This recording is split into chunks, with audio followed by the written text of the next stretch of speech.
Hey everybody, Jay Glazer here, bringing you another Guidance by Glazer episode update. It is, I believe, episode 5 to start the new year. We're really getting into full steam ahead. We've been consistent every week, so a little self-pat on the back on that one. Thank you for joining us once again. We hope you guys are having a happy hump day. Oh no, it's Tuesday. Is it Tuesday or Wednesday? It's Tuesday. It's Tuesday. I have no idea what day it is.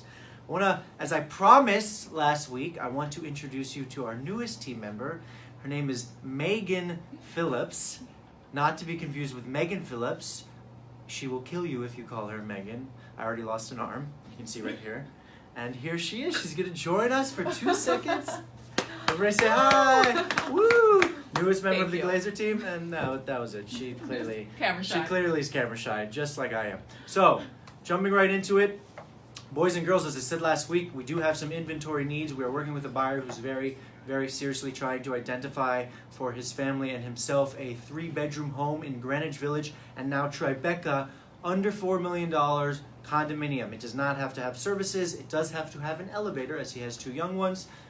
So if you are considering selling your home and you have something like that, or if you know someone who is considering selling their home, or even if you just know someone who has that, please put us in touch. We'd love to speak with them because we are in need of some inventory. Something in the neighborhood like that just traded very quickly for over $4.25 million through the ask. So if you're a seller, you might have something that a lot of people want, and we have someone who definitely wants it. So today I'm going to talk about basically the importance of explicitly outlining contract terms. Now that seems like an obvious thing. Of course you want to be explicit, but it's actually one of my biggest challenges in this industry, where brokers and customers leave out important details about what they want in the contract of sale, only to pass off those responsibilities to the attorney. Now respectfully, as great of the attorneys that we have on our roster are, and I spoke about the quality of attorneys and the necessity to have a quality of attorney only a few weeks ago, the reality is the negotiation, the terms of the contract are handled between the 2 agents. So I'm going to talk about some of the most important areas where this comes into play. And so what do I mean by that? For starters, you should know exactly what terms should be outlined so that when they go into the contract of sale and when they go into the precursor to the contract of sale, which is known as the deal sheet, you are outlining specifically and explicitly what needs to be in there. So for example, everybody kind of knows that you should outline the price. It's obvious you have to have an agreed upon price, and everybody assumes that that's the most important thing. And that assumption is generally correct, but the other terms of the contract are usually the sticking points and can be very important because, as I said, they are the parts that often lead to something causing a problem. So in addition to the price, you need to outline the percentage of financing. So what are you going to put down? And is your offer contingent upon financing? Now, for anybody out there who doesn't know what a financing contingency is, feel free to drop us a comment. We're happy to engage and answer what a financing contingency is so you can understand exactly what that means in relationship to the transaction, both for the buyer and the seller. In addition, a lot of things that people forget out. So mostly the people put in the price, the financing, and then the closing date. Those are the big 3.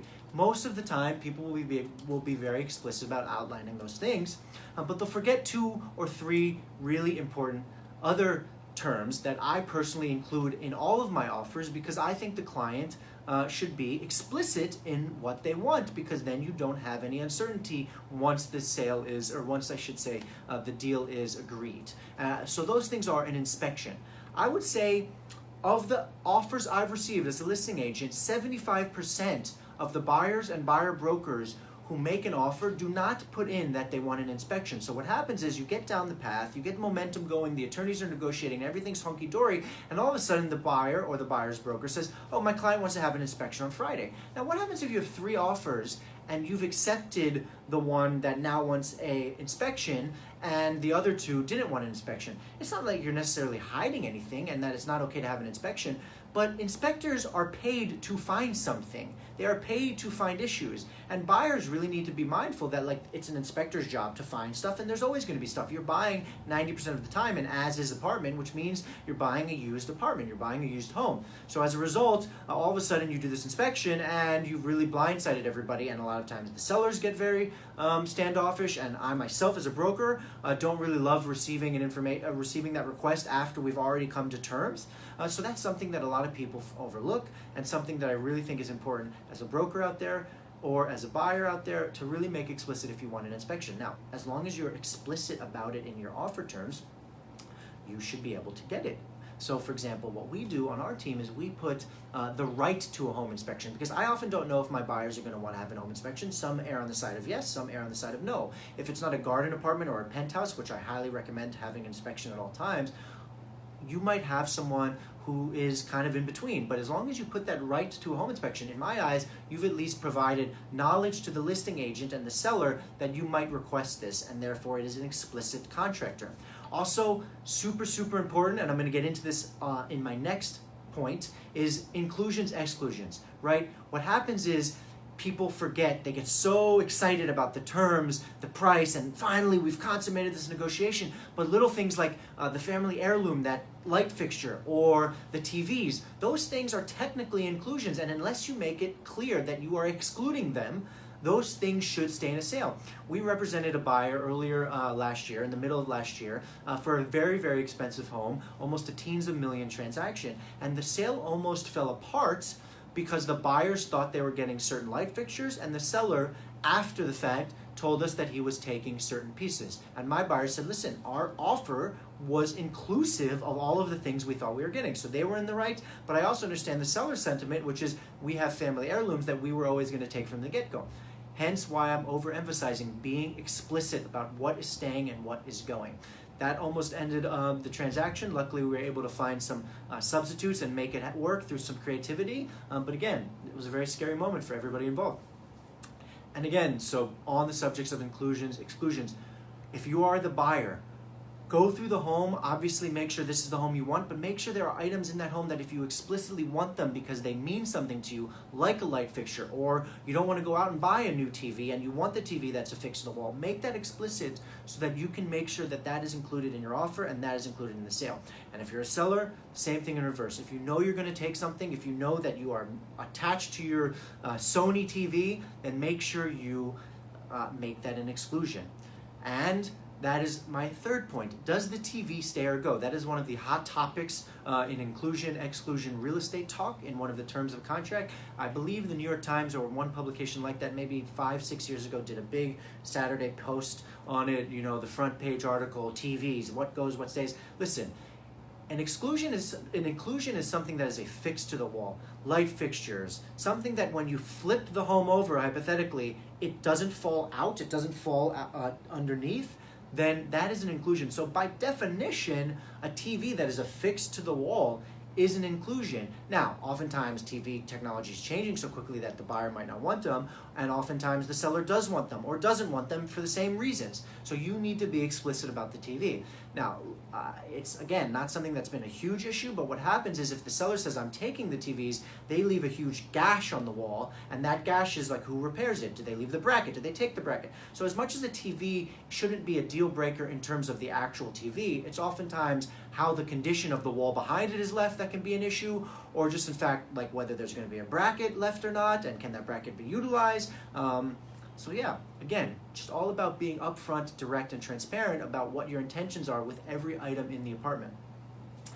And what happens when people do take items is you have areas that need repair. So for example, when you take a light, or I should say a painting off the wall, you have a little, you know, from the nail, apparently, I don't know what, I can't say nail. When you have a nail in the wall, you take the nail out. Now buyers need to know that is something that doesn't need to be repaired. But if all of a sudden someone has some sort of like big art piece that they're taking that's somehow nestled into the wall and they take that out, just because you took that out doesn't mean you can just say, okay, well that was an exclusion, I don't need to do anything. No, you need to repair the wall. You can't have anything larger, I believe, than dime size or nickel size, otherwise it's really damaged that needs to be repaired. So again, you should know what you're taking, and once you know what you're taking, what's going to need repair, and have that prepared before the closing so you can have your super or a handyman or your contractor come in, make the place real nice, spackle, make it clean and presentable for the buyer so that at the final walkthrough you don't have any issues.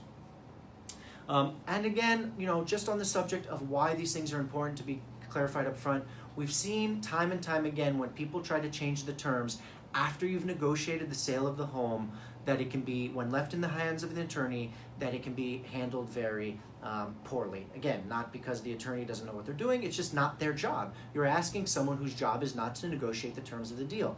So it's really critically important that all of the terms of the contract are explicit up front, are stated up front, and are negotiated up front. That's why you have a broker like us. We will ensure that you have gotten everything you bargained for into the contract before the attorneys can then get into it back and forth. Now, it doesn't always work out that way. We oftentimes have to lean on our attorneys. That's why, again, the importance of a good attorney partner.